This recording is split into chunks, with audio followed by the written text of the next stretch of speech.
Hey, what's up, guys? So, here's another movie review of another Marvel superhero movie, and this one is X-Men Days of Future Past.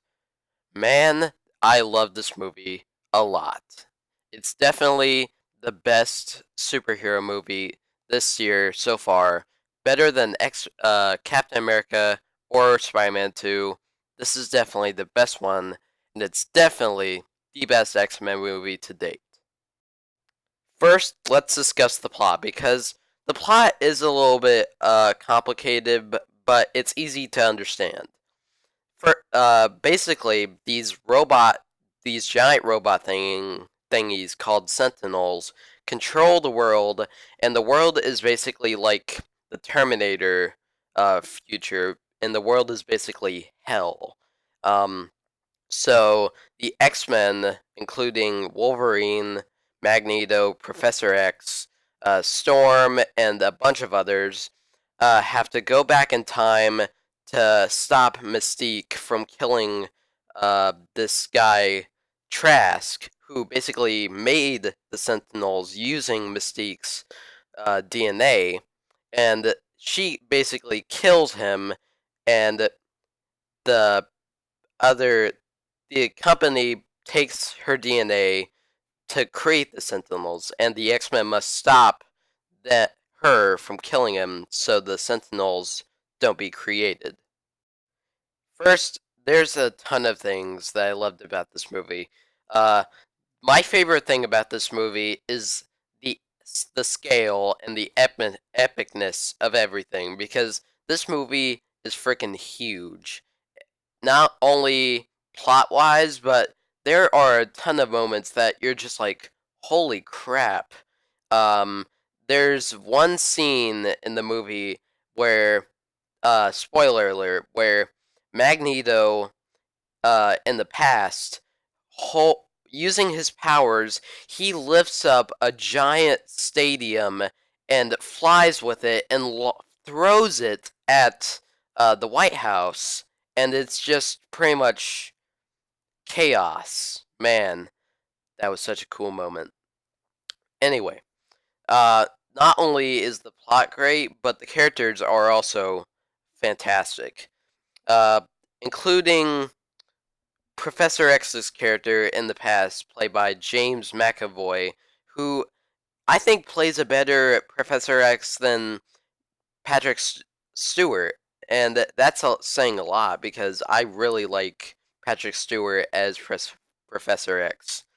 He really humanizes Professor X's character, and uh, that's what Jeremy John said in his review of the movie.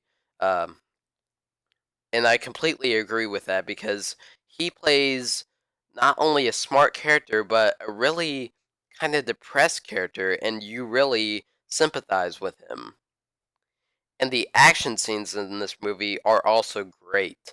But the movie is not really about the action because I was talking with my dad after the movie was over, and we both said that there's not really a lot of action in the second third of the movie. It's more about the characters more than the action, and that's actually a welcome change because uh, these superhero movies that have come out recently are more focused on action more than actually telling a good story. And that I think this is the one of the first movies that actually has better story than it does action. But the my favorite part in the whole movie is focused around Quicksilver's character, which I really wanted to see more of him because he was the funniest character in the movie and he was the most energetic character.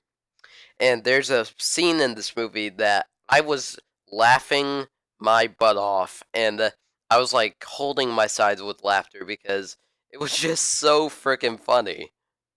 I really have no negative opinions about this movie. I really love this movie so much that I can't really find anything bad about this movie, and I usually, in my reviews, find at least one thing bad about the movie, but with this and Godzilla, Actually, no, not Godzilla. Because I think Godzilla, the only negative with that was there's little Godzilla in it. But with this movie, I can't really find anything bad about it. Final verdict on X-Men Days of Future Past. I freaking love this movie. I really recommend you see it in theaters right now because this movie is freaking great. It's better than Captain America: The Winter Soldier and The Amazing Spider-Man 2, in my opinion. If you come into this movie expecting a lot of action in this movie, then you're probably going to be disappointed with it because it's not really about action. It's more about characters and story. And I really love that about this movie. So I'm going to give X-Men Days of Future Past a 10 out of 10. Another perfect score this year.